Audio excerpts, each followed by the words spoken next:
దివ్యవాణి TV ప్రేక్షకులందరికీ యేసు నామములో శుభాలు తెలియజేస్తూ నా స్వరం యేసు కోసమే అనే ఈ దివ్యవాక్కు కార్యక్రమానికి మిమ్మల్ని అందరినీ మరొక్కసారి ప్రేమతో ఆహ్వానిస్తూ ఉన్నాం.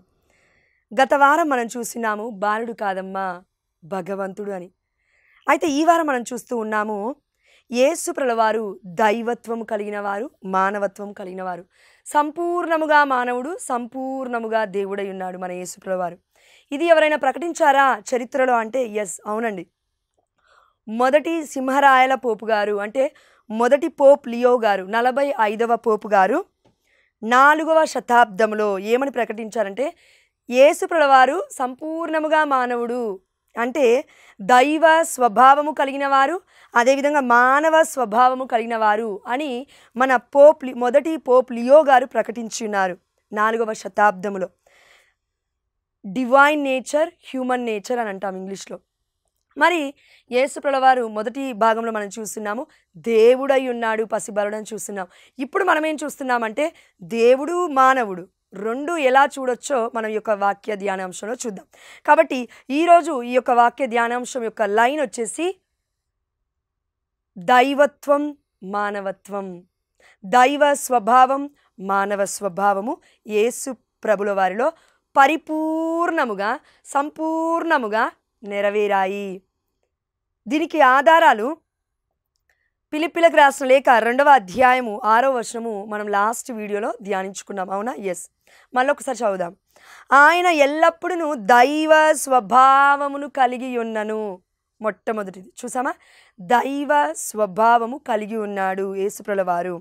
దేవునితో తన సమానత్వమును గణింపలేదు. ఇది గ్రహింపవలసిన విషయం, మనం అందరం గుర్తుపెట్టుకోవాల్సిన అంశం. ఇది చాలా ముఖ్యమైనది. 7వ వచనము, ఆయన తన్ను తాను రిక్తిని చేసుకొని సేవక రూపమును తాల్చి మానవ మాతృడిగా జన్మించిన. చూడండి, మొట్టమొదటిగా దైవ స్వభావము కలిగి ఉన్నను అని చూసాము. 7వ వచనంలో మనం చూస్తున్నాము సేవక రూపమును దాల్చి మానవ మాతృడుగా జన్మించను. దైవ స్వభావం నెరవేరుతుంది, ఇటు మానవ స్వభావం కూడా సంపూర్ణముగా నెరవేరింది. ఎక్కడ నెరవేరింది మానవ స్వభావము? అవును, దేవుడు అంటే మనం చూసినాం. ఎక్కడ చూసాము అంటే మనకి యోహాను సువార్త 1వ అధ్యాయం 1వ వచనంలో ఆదిలో వాక్కు ఉండెను, ఆ వాక్కు దేవునితో ఉండెను, ఆ వాక్కు దేవుడయ్యెను. అదేవిధంగా 3వ వచనంలో ఆయన లేకుండా సృష్టిలో ఏది చేయబడలేదు. అంటే దేవుడు లేకుండా సృష్టి చేయబడదు. అంటే దేవుడు ఎవరై ఉన్నారు? యేసు ప్రభువారు అయి ఉన్నారు. అందుకే తండ్రి, కుమార, పరిశుద్ధాత్మ ముగ్గురు ఒక్కరే అని కథోలిక పరమ రహస్యాన్ని మనము విశ్వసిస్తూ ఉన్నాము. అదేవిధంగా యోహాను సువార్త 1వ అధ్యాయం 14వ వచనము, ఆ వాక్కు అనగా ఎవరు? యేసు ప్రభువారు. యేసు ప్రభువారు అనగా ఎవరు? దేవుడు. వాక్యము ద్వారానే సమస్తము సృష్టింపబడింది, అవునా? ఎస్. ఇప్పుడు ఆ దేవాతి దేవుడి యొక్క వాక్కు ఎలా ఉందంటే మానవుడై మన మధ్య నివసించెను. వాక్యం అనగా దేవుడు, ఆ వాక్కు ఇప్పుడు మానవుడై మన మధ్యలో నివసించింది. అంటే మానవుడు, దేవుడు సంపూర్ణమైన దేవుడు సంపూర్ణమైన మానవుడిగా ఈ లోకానికి వచ్చాడు. అందుకే యోహాను సువార్త 1వ అధ్యాయం 18వ వచనం చూడండి, చాలా క్లియర్గా మనం చదవగలగాలి. ఇక్కడ ఎవరును ఎప్పుడునూ దేవుణ్ణి చూడలేదు. ఇక్కడికి అయిపోలేదండి, ఇంకా ఉంది వాక్యం. ఎవరును ఎప్పుడునూ దేవుణ్ణి చూడలేదు. పాత నిబంధనలో దేవుణ్ణి ఎవరైనా చూసారా? డైరెక్ట్గా దేవుని చూస్తే అసలు బ్రతకడానికి కూడా ఛాన్సే లేదు. అందుకే మోషే గారికి యావే ప్రభు తన యొక్క వీపు భాగాన్ని అంటే అగ్నిని చూపించి ఉన్నాడు, దేవుడి స్వరూపాన్ని చూపించలేదు. అయితే 18వ వచనం మనం చూస్తున్నాం, ఎవరును ఎప్పుడునూ దేవుని చూడలేదు, తండ్రి వక్షస్థలమున ఉన్న జనితైక కుమారుడైన. ఇక్కడ వరకు ఆగుదాం. చూడండి, యావే ప్రభు మనందరికీ తెలుసు. యావే ప్రభు పక్కన ఎవరుంటారు? కుడి పార్శ్వమున తండ్రి వక్షస్థలమున ఉన్న జనితైక కుమారుడు అనగా యేసు ప్రభువారు. ఇక్కడ మళ్ళీ కంటిన్యూషన్ చూడండి, తండ్రి వక్షస్థలమున ఉన్న జనితైక కుమారుడైన దేవుడే ఆయనను తెలియపరచెను. కుమారుడైన దేవుడే. కుమారుడు ఎవరంట? దేవుడు. కుమారుడైన దేవుడే అనగా మన యేసు ప్రభువారి గురించి వాక్యం సెలవిస్తూ ఉంది. అందుకే మనం యోహాను సువార్త 10:30లో మనం చూస్తున్నామండి, నేను నా తండ్రి ఏకమై ఉన్నాము. ఐక్యమై ఉన్నాం అనలేదండి దేవుడు, ఏకం అన్నాడు. ఏకం అంటే ఏంటి? Single, one. ఏకం అనగా ఒక్కటే, ఏకమై ఉన్నాము.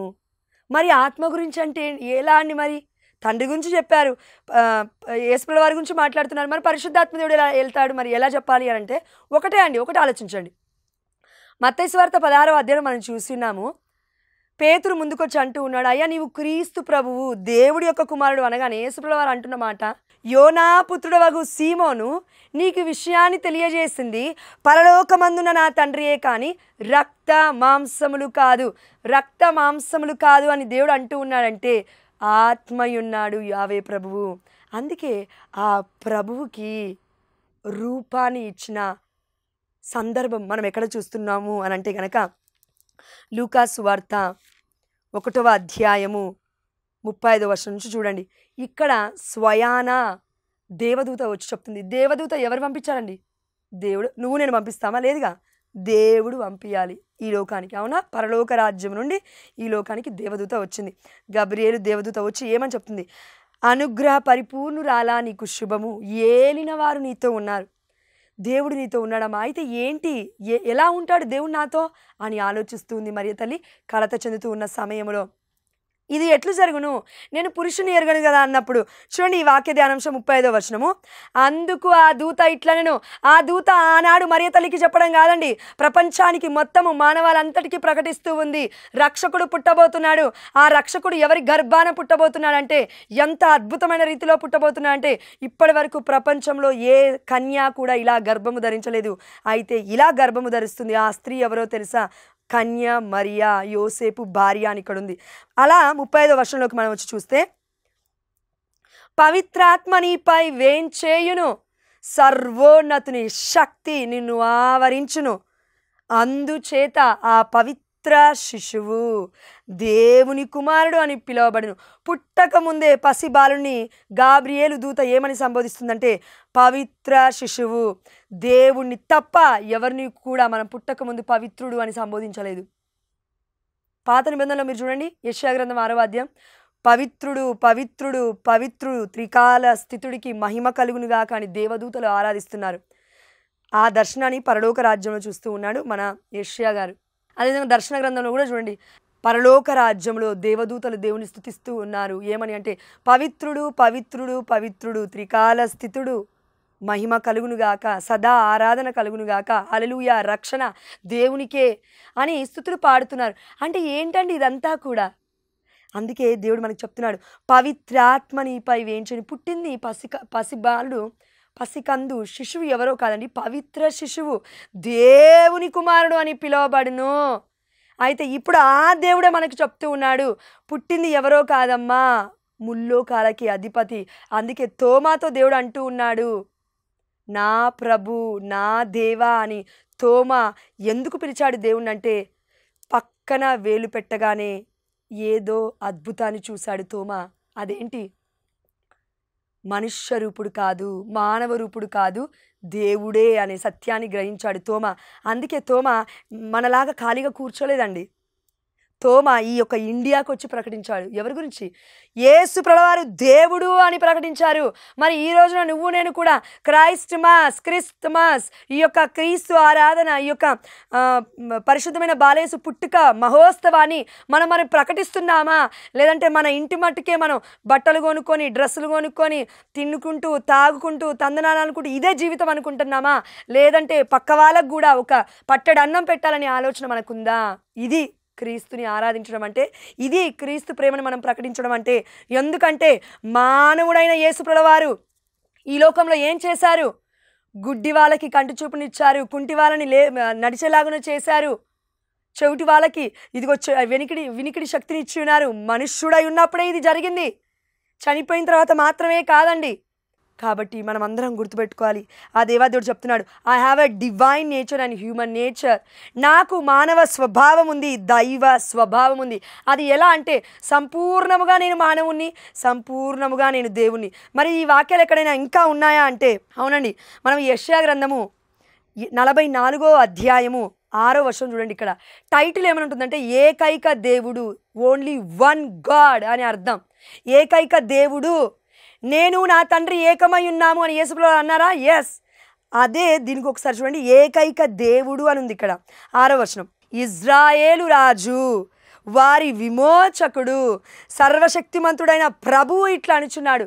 విమోచకుడు అని ఎవరినంటాము? సర్వశక్తిమంతుడైన ప్రభు అని ఎవరంటాము? ఎల్ షడ్డాయ్, ఆల్మైటీ గాడ్ అని ఎవరినంటాము? అదేవిధంగా మొదటి వాడను కడపటి వాడను నేనే, నేను తప్ప వేరొక దేవుడు లేడు. చూడండి, నేను తప్ప వేరొక దేవుడు లేడు.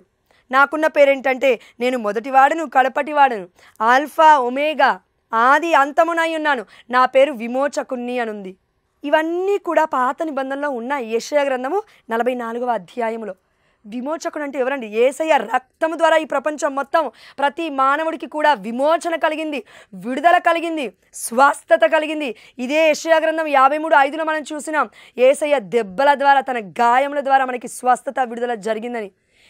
యేసయ్య ఉన్నాడు, దేవుడై ఉన్నాడు పాత నిబంధన నుండి కూడా. మరి ఈ వాక్యాలు కొత్త నిబంధనలో ఎక్కడైనా నెరవేరాయా అని చూస్తే మనం దర్శన గ్రంథానికి రావాలండి. యోహాను గారు ఆ దేవాతి దేవుడు ఒక పరలోక రాజ్యంలో చూసే భాగ్యాన్ని పొందుకున్నాడు. ఇక్కడ దర్శన గ్రంథం 22వ అధ్యాయము 13వ వచనం చూడండి. యెషయా గ్రంథం ఎక్కడుంది? ప్రవక్తల గ్రంథాలలో పాత నిబంధనలో ఉంది. దర్శన గ్రంథం ఎక్కడ ఉంటుందండి? కొత్త నిబంధనలో చివరి పుస్తకమై ఉంది. అవునా? ఎస్. ఇక్కడ మనం చూస్తున్నాము దర్శన గ్రంథం 22వ అధ్యాయం 13వ వచనం. నేనే ఆల్ఫా, నేనే ఒమేగా, నేనే మొదటి వాడను, నేనే కడపటి వాడను, నేనే ఆదిను అంతమునై ఉన్నాను. ఆమేన్, హల్లెలూయా.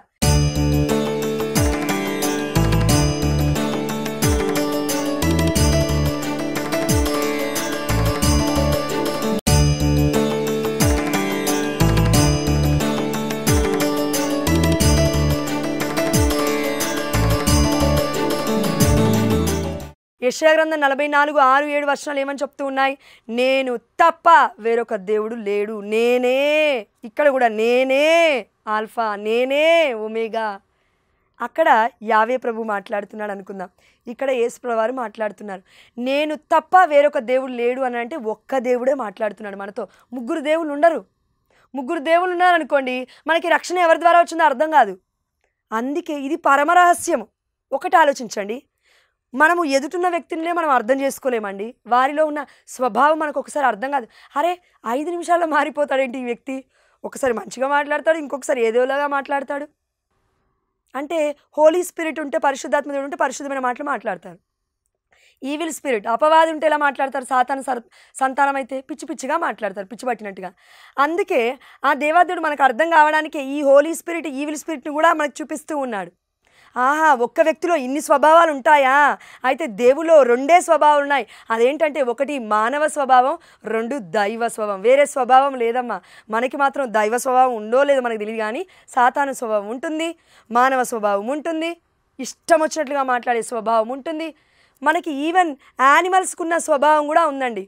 అంటే ఒక వ్యక్తి ఆ అవసరంలో ఉన్నప్పుడు ఆదుకోకుండా మనం వెళ్ళిపోతాం చూడండి, మనకి పట్టనట్టు. అది ఏంటి? మృగ స్వభావము. దేవాతి దేవుల్లో ఉన్న స్వభావాలు 2. ఇది మానవ ఆలోచనకి అతీతమైనది. కుక్క గురించి అర్థం కావట్లేదు, మనిషి గురించి అర్థం కావట్లేదు, ఒక పావురం గురించి మనకు అర్థం కావట్లేదు, ఈ లోకంలో ఉన్న కొన్ని వస్తువుల గురించే మనకు అర్థం కావట్లేదు, లేదంటే ఆర్టిఫిషియల్ ఇంటెలిజెన్స్ అంట, మానవులు కనిపెడుతున్న వీటి గురించే మనకు అర్థం కావట్లేదు. మరి దేవుడు కనిపెట్టిన మానవుడి గురించి మనకు అర్థం కావట్లేదు. దేవుడి గురించి మనకి ఎలా అర్థమవుతుంది? మనిషి గురించే నీకు నాకు అర్థం కావట్లేదు, తోటి మనిషి గురించి ఎలా ఉంటాడో. మరి ఈ మానవుని చేసిన దేవుని ఎలా అర్థం చేసుకునేది? అందుకే ఏకైక దేవుడు అనగానే మనకి ఎందుకు విశ్వసించలేకపోతున్నంటే మనకి బుద్ధికి, మన జ్ఞానానికి అందని జ్ఞానం ఇది. అందుకే ఎప్పుడు కూడా అండి మన ఆలోచనలు ఆ దేవాదేవుడికి మహిమకార్థకరంగా ఉండాలే కానీ ప్రశ్నించే విధంగా ఉండొద్దు. దేవుడుంటే ఇలా ఎందుకైంది, దేవుడుంటే అలా ఎందుకైంది? అమ్మా, దేవుడే ఈ లోకానికి మానవుడై నీ కొరకు నా కొరకు రక్షకుడై పుట్టాడు. ఆ తల్లి మరియ గర్భాన పుట్టి ఉన్నాడు. మనందరికీ విమోచన ఇవ్వడానికి, విడుదల ఇవ్వడానికి, స్వస్థతను ఇవ్వడానికి, రక్షణ ఇవ్వడానికి, మనందరినీ కూడా పాపము నుండి, బానిసత్వము నుండి కాచి కాపాడి స్వతంత్రులుగా ఈ ప్రపంచాన్ని ఏలడానికి మానవుణ్ణి దేవుడు అధికారిగా నియమించి ఉన్నాడు. అంతేకాదు నేనే అధికారుణ్ణి అని దేవుడు చెప్పలేదండి. తన ప్రియమైన బిడ్డలుగా మనల్ని దేవుడు తన యొక్క స్వారూప్యములో చేసుకొని ఉన్నాడు. ఈ స్వారూప్యముని అంటే దేవుడికే రూపాన్ని ఆ తల్లి గర్భములో దేవుడు సృష్టించుకొని ఉన్నాడు. సర్వోన్నతుని శక్తి నిన్ను ఆవరించును, పవిత్రాత్మ నీపై వేంచేయును, పవిత్ర శిశువు దేవుని కుమారుడు అని పిలువబడును. ఇది ఎక్కడ జరుగుతుందండి? కరెక్ట్గా ఆలోచించండి మీరు. మరియ తల్లి గర్భములో యేసు ప్రభువారు పడడానికి, అదేవిధంగా దివ్యమైన బలిపూజ, క్రిస్టమస్ అంటున్నాం కదా, దివ్యమైన కన్నతల్లి కథోలిక శ్రీ సభలో జరుగుతున్న దివ్యమైన బలిపూజకి ఏమైనా సంబంధం ఉందా అంటే ఉంది. అమ్మ మరియ తల్లిలో జరిగిన మార్పులు దివ్యమైన బలిపూజలో బలిపీఠం మీద జరుగుతున్నాయి. అదేంటి అంటే సాధారణమైన రొట్టె, ద్రాక్షరసము దేవుని దివ్యమైన దేహముగా, దివ్య రక్తముగా, పరిశుద్ధాత్మ ఇన్వోకేషన్, పరిశుద్ధాత్మ దేవుని పిలవడం ద్వారా అది అక్కడ నెరవేరుతుంది. మానవుడు దేవుడిగా మనలోకి వస్తూ ఉన్నాడు. ఇది రక్షణ అంటే. మనలోకి వస్తున్నాడు దేవుడు, మనలోనే ఉన్నాడు. ఇది ఎక్కడ జరిగింది అని అంటే అమ్మ మరియ తల్లి గర్భములో జరుగుతుంది. దేవుడు మానవుడు అవుతున్నాడు అమ్మ మరియ తల్లి గర్భములో. ఆ మానవుడు పుట్టాడు. అదేవిధంగా కనతనీయ కథోలిక శ్రీ సభలో, నిజమైన కనతనీయ కథోలిక శ్రీ సభలో సత్యమైన ఆరాధన అంటే క్రీస్తుని ఆరాధించడం, క్రీస్తు పండుగను మనము ధార్మికమైన బలి పూజలో లోకొనడమే అక్కడ జరుగుతుంది ఈ ఆరాధన. మరియ తల్లి గర్భంలో జరిగిన ట్రాన్స్ఫిగరేషన్, దివ్య రూప ధారణ కన్నతల్లి కథోలిక శ్రీ సభలో దివ్యమైన బలిపీఠం మీద జరుగుతుంది. ఇది నిజమైన ఆరాధన. దివ్య రూప ధారుణ్ణి మనము దేవుడుగా కొనియాడుతుంది ప్రపంచం మొత్తము కూడా. ఇంతకన్నా గొప్ప ఆధారాలు మనకి ఇంకేం కావాలండి? ఆ దేవుడు అంటూ ఉన్నాడు, నేను తప్ప వేరొక దేవుడు లేడు. యెషయా గ్రంథం 44వ అధ్యాయము 6వ వచనం. నేనే ఆల్ఫా, నేనే ఒమేగా, నేనే మొదటివాడు, నేనే కడపటివాడు, నేనే ఆది అంతమునై ఉన్నాను. యేసుప్రభుల వారు దర్శన గ్రంథంలో చెప్తున్నారు 22వ అధ్యాయం 13వ వచనంలో, నేనే ఆల్ఫా, నేనే ఒమేగా, నేనే మొదటివాడను, నేనే కడపటివాడను, నేనే ఆదిను, నేనే అంతమును, నేను దేవుణ్ణై ఉన్నాను, నేను మానవుడునై ఉన్నాను సంపూర్ణముగా. ఇది నెరవేరింది యేసయ్య పట్ల మాత్రమే. అందుకే ఒక వచనం అండి చివరిగా యోహాను సువార్త దగ్గరికి రండి. యోహాను సువార్త 1వ అధ్యాయం 14వ వచనం, కంటిన్యూషన్ వర్డ్ చూడండి. ఆ వాక్కు మానవుడై మన మధ్య నివసించెను, మేము కృపా సత్యములతో నిండిన ఆయన మహిమను చూచితిమి. ఏ మహిమ అది? అది తండ్రి యొద్ద నుండి వచ్చిన ఏకైక కుమారుని మహిమ. ఎవరంట ఆ కుమారుడు? యేసు ప్రభువారు.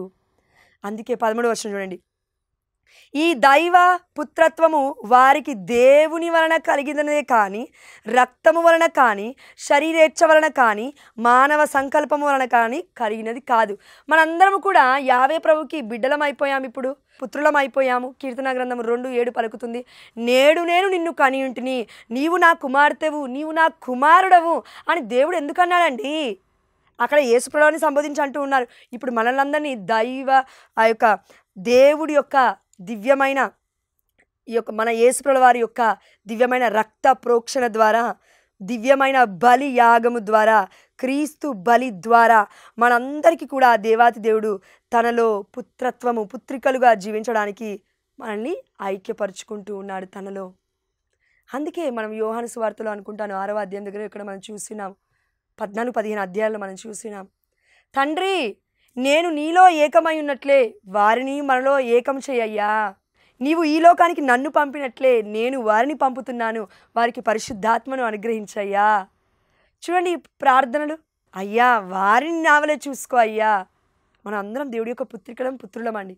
కాబట్టి మనం అందరం గుర్తుపెట్టుకోవాల్సిన అంశం ఒకటే, దేవుడు యేసుప్రభుల వారిలో 2 నెరవేరాయి. దైవ స్వభావము నెరవేరింది, మానవ స్వభావము నెరవేరింది.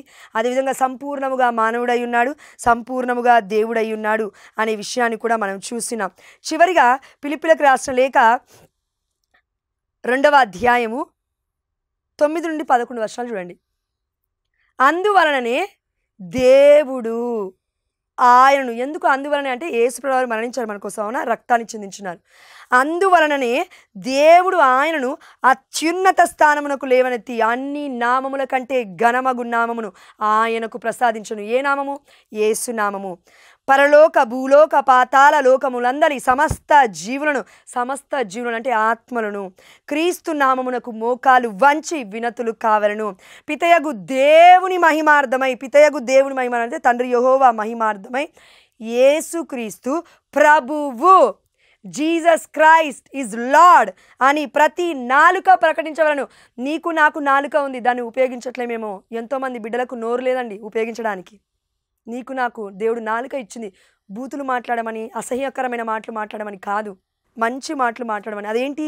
ప్రతి నాలుక ఏమని ప్రకటించాలంటే దేవుడి మహిమార్థమై యేసుక్రీస్తు ప్రభువు అని ప్రకటించాలంట. అంత మాత్రమే కాదు, 24 గంటలు కూర్చొని ప్రార్థన చేయడం అని కాదండి ముసలోళ్ళలాగా. ఎలా ప్రార్థన చేయాలి? మోకాలు వంచి వినతులు కావాలను. ఎందుకంట? పరలోక భూలోక పాతాళలోకమందులు సమస్త జీవులు ఆత్మలు కూడా దేవుడి నామమునకు, క్రీస్తు నామమునకి తల వంచుతున్నాయి. మరి మనుషులమైన మనం ఎందుకు ఇలా ఉన్నాం? దేవుడు చెప్తున్నాడు, మోకాలు వంచు, చేతులెత్తు, ప్రార్థించు, నీ నా నాలుకతో ప్రకటించు క్రీస్తే ప్రభువు అని. ఇది క్రిస్టమస్ అంటే. క్రిస్టమస్ అంటే క్రైస్ట్ మాస్. కన్నతల్లి అయిన కథోలిక శ్రీ సభలో దివ్యమైన బలి పూజలో జరుగుతున్న విందుని మనం స్వీకరించడమే క్రీస్తు ఆరాధన, క్రైస్ట్ మాస్, క్రిస్టమస్. ఇది క్రీస్తు పండుగ, పుట్టినరోజు మహోత్సవం అంటే. యేసయ్యను నీలోకి నాలోకి తీసుకోకుండా నువ్వు ఎన్ని పండగలు పబ్బాలు చేసినా వ్యర్థమే, ఆ జీవితం అనర్థమే. దేవుడు మనందరికీ ఒక అర్థమైన జీవితాన్ని ఇవ్వాలంటే పరిశుద్ధాత్మ దేవుడు మనలో ఉన్నాడు. క్రీస్తు ప్రభువుని మనం ప్రకటించాలి. ప్రతి నాలుక ఇదిగో దేవుని ప్రకటించాలి. ప్రతి మోకాలు కూడా వంచాలి. అధికారుల దగ్గరికి వెళ్ళినప్పుడు అడుక్కోవడం కాదండి, మనందరికీ కూడా అధికారి మన తండ్రి యేసయ్య మాత్రమే. ఈ విషయాన్ని మనం గుర్తుపెట్టుకొని చిన్ని ప్రార్థన ద్వారా మనం ముగించుకుందాం. పరిశుద్ధుడా, ప్రేమగలిగిన తండ్రి, అయ్యా, ఈ యొక్క వాక్య పరిచర్య ద్వారా మీరు మా కన్నులను, ఆధ్యాత్మికమైన కన్నులను తెరిచినందులకు, మా యొక్క కుంటుబడ్డ ఆధ్యాత్మికమైన జీవితాన్ని అయ్యా మరలా ఇంకొకసారి పునర్జీవాన్ని ఇచ్చినందులకు మీకు వేలాది వందనాలు చెల్లిస్తున్నాయినా. నువ్వు పుట్టిన పసిబాలుడవే అయినప్పటికీ ముల్లోకాలను ఏలుతున్న అధిపతివై ఉన్నావు అని, రాజుల రాజు అని, ప్రభువుల ప్రభువు అని ఫిలిప్పీలకు రాసిన లేఖ 2వ అధ్యాయం 11వ వచనంలో ఏకైక దేవుడైన మా తండ్రి యెహోవా ప్రభు నీకిచ్చిన అధికారానికి మేమందరం నీకు తల వంచాలి. అదేంటంటే క్రీస్తు నామమునకు మేమందరము వినతులు కావాలని అని నీ యొక్క వాక్యము సెలవిస్తుండగానైనా మా ప్రతి నాలుక ప్రకటించే విధంగా పరిశుద్ధాత్మ అభిషేకముతో మా నోరు నింపబడినుగా తండ్రి, మా నాలుక కదిలించబడినుగా కనైనా, అగ్ని చేతన తండ్రి మా నాలుక కాల్చబడినుగా కన తండ్రి. అయ్యా, మా పాప జీవితాన్ని నువ్వు ఈ రోజున ఈ వాక్య పరిచర్య ద్వారా కడిగేసి శుద్ధీకరించినందుకు నీకు వేలాది వందనాలు చెల్లిస్తూ, అయ్యా మా యొక్క మోకాలు, ప్రతి మోకాలు నిన్ను ఆరాధించి స్తుతించే మహిమను, నిన్ను స్తుతించి గణపరిచే కృపను మా అందరికీ కూడా దయచేయమని మా నాథుడైన యేసుక్రీస్తు అతి పరిశుద్ధమైన నామములో, ఉన్నతమైన నామములో, ఘనమైన నామములో ఈ వాక్య పరిచర్య జరుగుతుండగా ఒకరికి నా తండ్రి ఆ బిడ్డకి మోకాల నొప్పి నుంచి విడుదల దయచేసిన దేవా నీకు స్తోత్రము నా తండ్రి. నోట్లో ఉన్న గుల్లలు, గొంతు నొప్పిని దేవా బిడ్డలకి తగ్గించి ఆ యొక్క బిడ్డలకి స్వస్థపరిచినందులకు నీకు వేలాది వందనాలు చెల్లిస్తూ, దీన్ని బట్టి కూడా నీకే సమస్త ఘనత మహిమ ప్రభావములు చెల్లిస్తూ మేము అడిగినవన్నీ పొందుకున్నామని విశ్వసిస్తున్నాము మా ప్రియ పరలోకపు తండ్రి. ఆమేన్. హల్లెలూయా. క్రీస్తు నామములో మీ అందరికీ క్రిస్మస్ శుభాకాంక్షలు. ఆమేన్. హల్లెలూయా.